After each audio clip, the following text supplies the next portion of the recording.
નમસ્કાર મિત્રો, કેમ છો તમે? 2 દિવસથી આ રાહ જોતા હતા ને કે હું કંઈક નવું બનાવીને ફેસબુક અને યુટ્યુબમાં મૂકું ને તમને પણ મજા આવી જાય.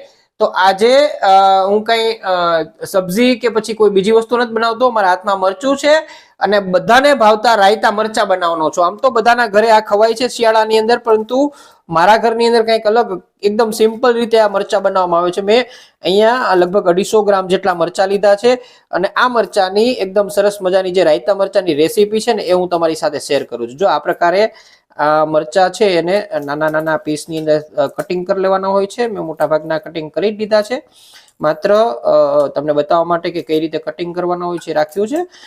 ધ્યાન એ રાખવાનું છે કે આ મરચા છે ને એ એકદમ તીખા હોય છે. લાલ મરચા જબરજસ્ત તીખા હોય છે અને એક મરચી પણ જો મોઢાની અંદર આવી જાય ને તો પરસેવો છૂટી જાય. એટલે આ મરચાને જો ખાવાની રીત તમને ખબર પડી જાય ને કે કઈ રીતે ખાવા છે તો તમને મજો આવી જાય. કારણ કે આપણે બધા તીખું ખાવાના શોખીન હોય છે, પણ એક ખાવાની એક રીત હોય છે. એટલે આ મરચા છે ને પેલા આ રીતે અમે સુધારીએ છીએ ઘરની અંદર. આમ તો આ રેસીપી છે મારા મમ્મી બનાવતા હતા ને ત્યાર પછી એનો વારસો છે ને એ મીનુએ લઈ લીધો, એટલે મારા ધર્મપત્નીએ.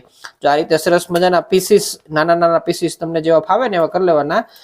ખાસ એ ધ્યાન રાખવાનું છે કે મરચા સુધારો ને ત્યારે કોથળી અથવા તો હેન્ડ ગ્લોવ્સ છે ને પ્લાસ્ટિકને પહેરી લેવા, કારણ કે એની તીખાશ જો હાથમાં રહી જશે ને તો તમને બહુ સમસ્યા થશે. એટલે આમાં ખાસ ધ્યાન રાખવાનું.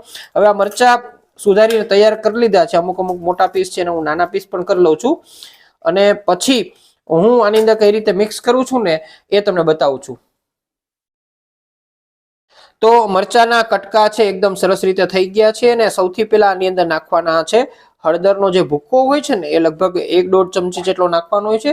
અને ત્યાર પછી મીઠું આમાં વધારે નાખવું પડે છે, કારણ કે મરચાની જે તીખાશ હોય છે ને એને આપણે બેલેન્સ કરવાની હોય છે અને બેલેન્સ મીઠાથી થઈ શકે છે.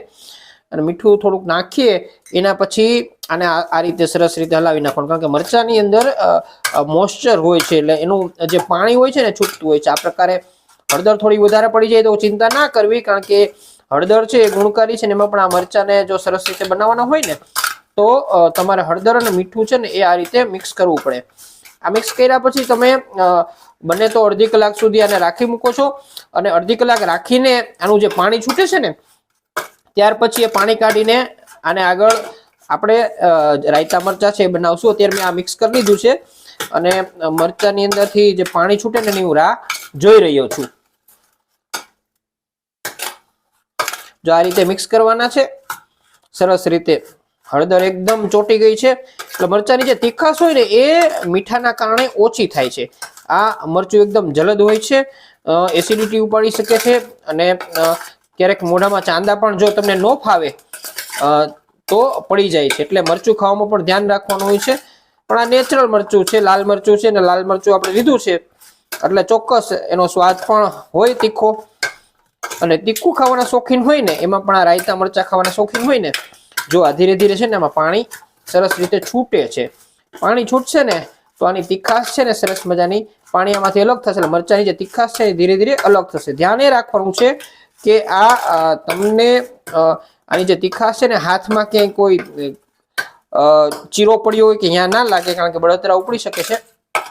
અને બનાવવાનું ખાસ આ પ્રકારની જે સિસ્ટમ છે ને બધાના ઘરે અલગ અલગ સિસ્ટમથી બનતી હોય છે, પરંતુ મારા ઘરે આ પ્રકારે બને છે અને મને બહુ ભાવે પણ છે. આમ તો મારા ઘરની અંદર બધાને ભાવે છે.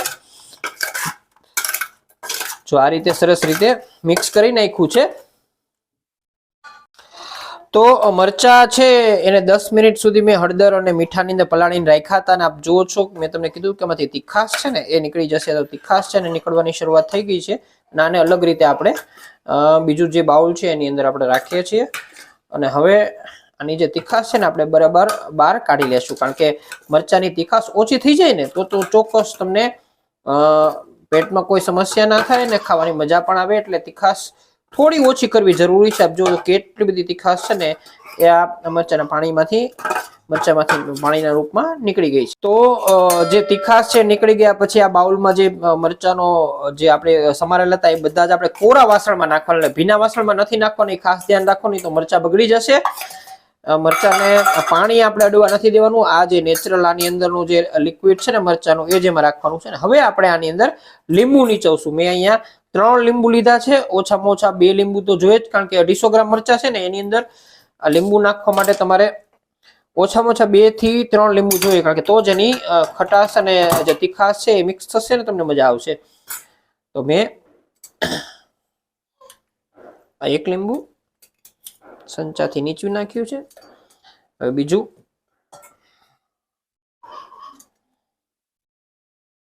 આ પ્રકારે 1 લીંબુના 2 ભાગ છે એ કરીને આપણે નાખી દીધા છે. હમણાં બીજું લીંબુ છે ને મોટું, એ પણ સરસ રીતે આપણે એનો રસ આમાં મિક્સ કરી દઈએ. તમારે કેવું તીખું રાખવું છે ને કેવું ખાટું રાખવું છે એના આધારે. જો લીંબુનો રસ એમાં એકદમ સરસ રીતે મિક્સ થઈ ગયો છે. અને હવે આ બીજું, આમ તો ચોથો ભાગ થાય, 2 આખા લીંબુ છે નીચું નાખ્યા છે. અને હવે તમને કહીશ કે આમાં જો આ પ્રકારે મિક્સ કરવાનું છે આપણે સરસ રીતે. તમને એમ લાગે કે હજી 1 લીંબુ નાખવું છે તો નાખી શકાય છે, પણ જો આ રીતે સરસ રીતે મિક્સ કરી નાખો ને પછી હવે આમાં રાઈ નાખવાના છે, રાઈના કુરિયા અને હિંગ. હિંગ આપણે પહેલા નાખશું સરસ રીતે,